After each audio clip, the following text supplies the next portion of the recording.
The story I have for you is called The Miracle Man, the story of Jesus, and I love reading this story, especially around Easter. And I want to do something a little bit different with sharing this book with you, just so you can see more of the artwork in this story, because it's really wonderful how the story of Jesus is told with these beautiful pictures. So I hope you guys are having a great Easter and you love this true story. Have a great day.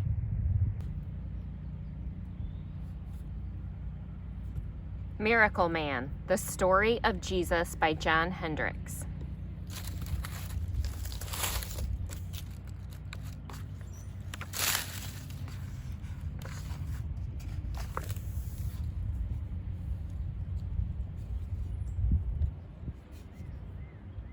Ages ago, in a dry and dusty land, the people were in need.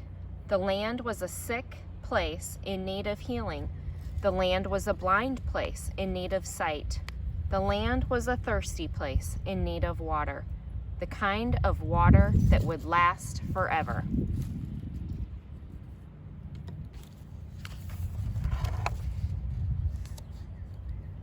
On a day that didn't seem all that unusual, there came an unusual man. He looked like any other man, but he was like none who had ever lived before. This man was God's Son. When he spoke, his words made things happen.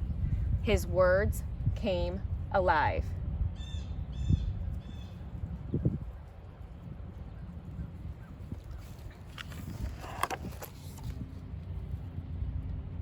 The man found a group of hungry fishermen, frustrated with their empty nets. The man said, "Cast your nets on the other side of the boat." A fisherman named Simon, who was later called Peter, reluctantly obeyed. His net came bursting with fish. The fishermen were amazed. The man said, "Follow me and you'll catch fish of a different kind."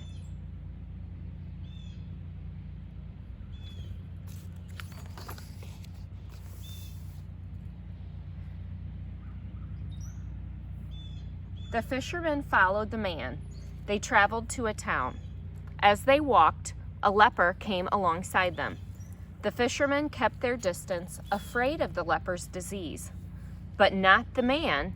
Instead, he touched the leper on the face and tenderly put his arm around the sick man's shoulders. The leper knelt and said, "I know you can cleanse me if you are willing." The man was still for a moment, then said, "I am. Be clean." The leper, who now could be called by some other name, forever lost his leprosy.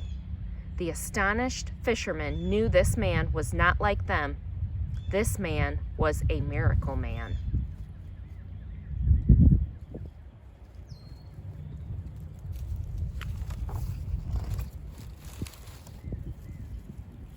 A large crowd soon gathered to see the miracle man.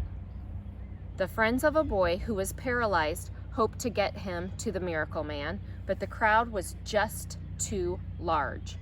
So the friends made a plan. Pulling back the tiles on the roof of the house where the miracle man was speaking, they lowered the boy down on a mat right in front of everyone.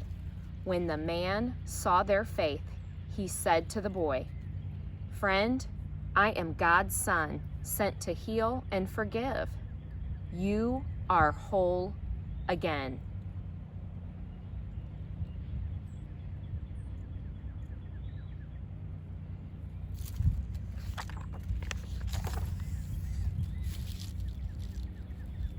Not everyone liked the miracles or the miracle man.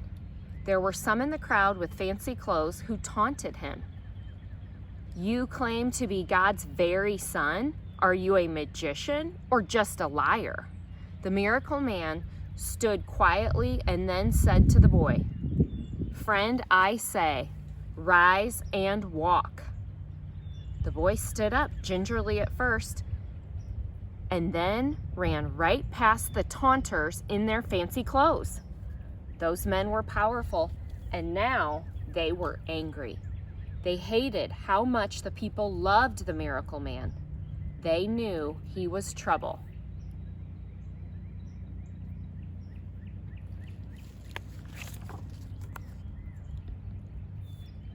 One evening, the man told Peter to find a boat. He said there was work to be done on the other side of the sea. As the tiny boat set out, the waves began to grow. Soon a great squall was breaking high over the deck. These fishermen were very good sailors, but the storm terrified them. The wind and rain raged all around, but the miracle man was sleeping. Peter cried out, "Don't you care if we die?"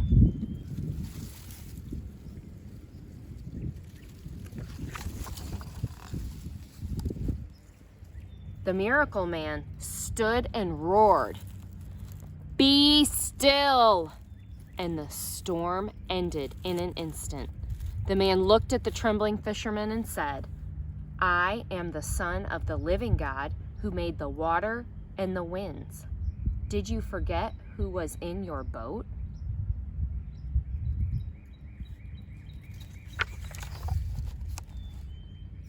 The man traveled from one dusty town to another. The fishermen, whom he called the 12 disciples, always followed behind. He covered the eyes of the blind with his hands, and they could see.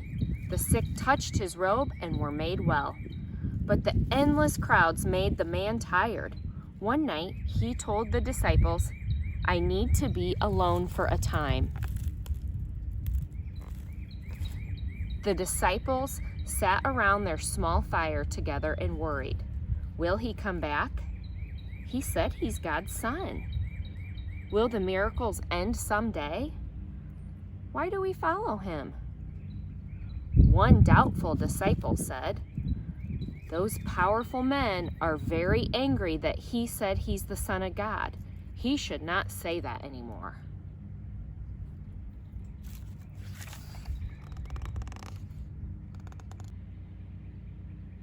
In the morning, the disciples woke up to a delicious smell. The miracle man had returned and was cooking them fish. Handing them breakfast, he said, "It is time to return. There are many waiting who need to be fed." Indeed, the man had found a gigantic crowd waiting for him nearby. He stayed and spoke among them all day until it was very late. Finally, one of the disciples said, "We can never feed all these people.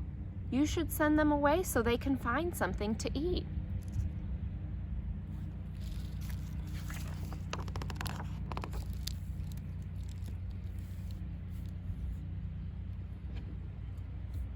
The man saw a girl with a small basket of bread and fish. "Child," the man said, "would you give up your basket if it could feed everyone here?" Peter laughed. "How are 5 loaves and 2 fish going to feed so many?" The child handed her basket to the miracle man. The man gave thanks and broke the loaves and fish, giving some to each disciple to pass out to the crowd.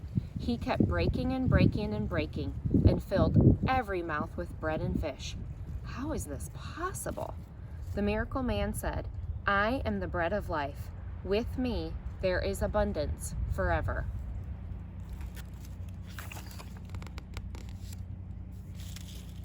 The man was tired again and needed to rest. So he sent the disciples on ahead of him to cross the sea once more, this time alone. As the hours drifted by and the wind blew cold, the disciples felt abandoned and scared. Then they saw a distant figure coming toward them. He was striding across the waves. The disciples cried out in fear. A ghost on the water? A voice they recognized called back, "Take courage, it is I. Do you think I would leave you?"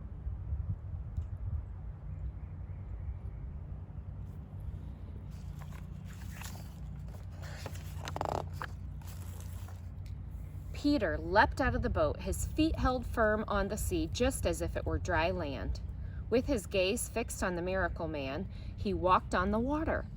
Then he looked down at his feet amazed, and he started to sink in the rolling water. "Help me!" he cried out as his head went under. Quickly taking his hand, the man pulled Peter up to the surface and said, "Peter, have faith in my feet, not your own."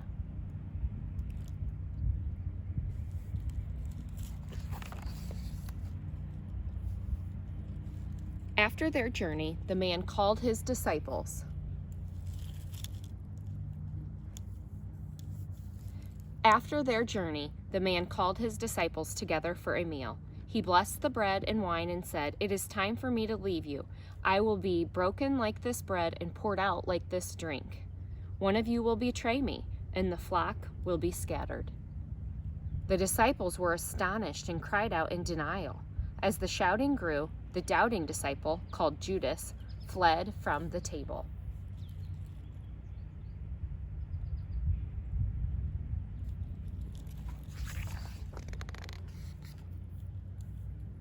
After dinner, as the disciples and the miracle man rested in an inky dark garden, everything changed. For a bag of silver coins, Judas had turned into a betrayer. He led the rich taunters and their soldiers to arrest the man. These powerful people with their fancy clothes were tired of listening to everyone talk about the miracle man. They feared that the crowds would no longer listen to them. The taunters had decided it was time for the miracles to end. Some disciples ran away, and some disciples fought. But the man raised his hand and said to them, "No more." To Judas he said, "This is your hour when darkness reigns." The soldiers led the miracle man away into the shadows.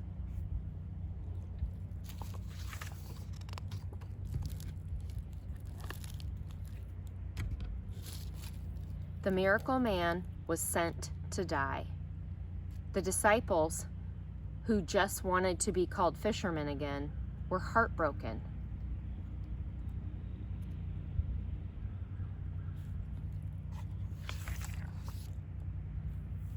It seemed the miracles had come to an end.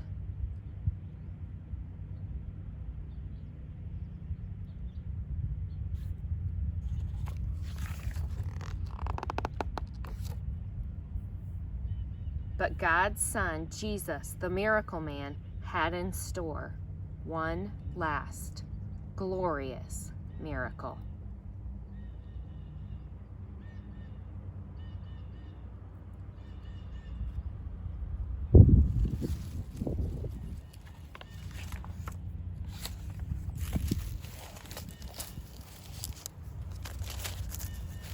I hope you guys loved the pictures in this story of Jesus, the true miracle man. And I hope you guys are having a great weekend celebrating Jesus, because he is alive.